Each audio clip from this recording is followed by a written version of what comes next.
Well, the story behind this piece dates back to 2018, where we had a show in Canterbury Cathedral, and it was called Under an Equal Sky. So Under an Equal Sky relates very much to you, me, and the rest of us. Like, we're all under the same sky. And here, humanity has been put into a frame. They're 100 years. And it also was actually the Canterbury exhibition was also the 100 years anniversary of the end of the First World War. So a lot of drama and memories and things like that.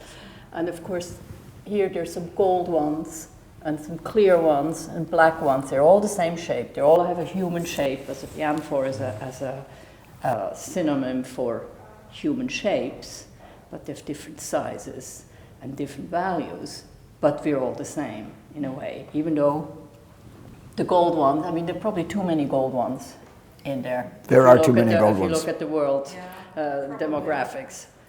And, but we wanted to differentiate the reality of society, which of course has a tiny number of gold ones and quite a lot of the other ones. Nevertheless, they're all amphors, so all the same. Hence the you, me, and the rest of us. We are all in the same boat, and of course the amphor is also symbolic of being in the same boat, because amphors were used for transporting goods and in early times. Yeah.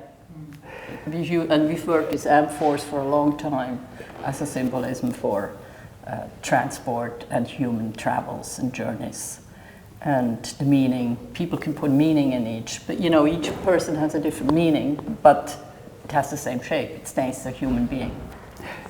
Well, the reason there's 100 was because it was originally installed in Canterbury as part of the 100-year celebration since the end of the First World War. So each one of the amphors does represent a year since the end of the war at that time. But this piece, that's really a footnote relative to this piece. It transcends that. It transcends that issue. It's much more of a contemporary piece centered around our human condition. Today. Yeah. Like all of these things, a combination of factors, but 2 years ago we had an exhibition with Gallery Glass here in Stockholm, our first exhibition in Stockholm, even though we feel we have a rather lovely connection going back a long time to Sweden. This was our first serious show in Stockholm, and they're very on the ball at that gallery and communicated with a lot of people. And actually, and Anna also came to Canterbury. She actually saw the exhibition in Canterbury. So she was really excited about the work. And that's how it really started, that we had to show with Gallery Glass. Yeah. She came all the way to Canterbury to see the exhibition. Yeah. And she'd been told about us by a mutual friend. And she visited us also in Wales. Came to Wales and saw us. And so, you know, and we said, wow, these people are serious. So we were delighted to do the exhibition.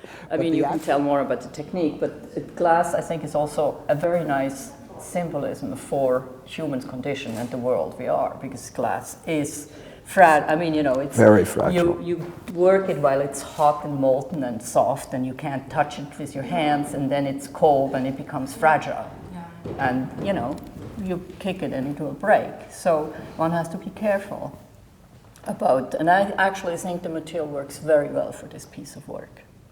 Definitely. I mean, life is fragile, and glass is fragile. And in our work, a part of a trademark of our work is it's both worked hot and cold.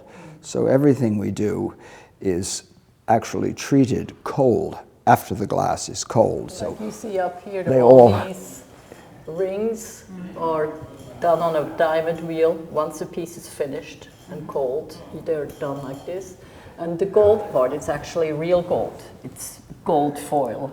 And that's a friend of ours who does it for us in France. And he's Italian. I mean, you know, we are a little bit American, Swiss, Italian, live in Wales, sort of all. There's a big mix, and I think that represents that's also a nice factor. In our glass. And a lot of the little fixings are done with a little company in Switzerland that we've worked with for ages. So there are all these different elements.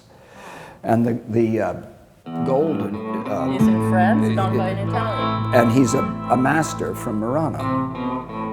Those are nice sort of, you know, it's a very international thing, even in the making of it.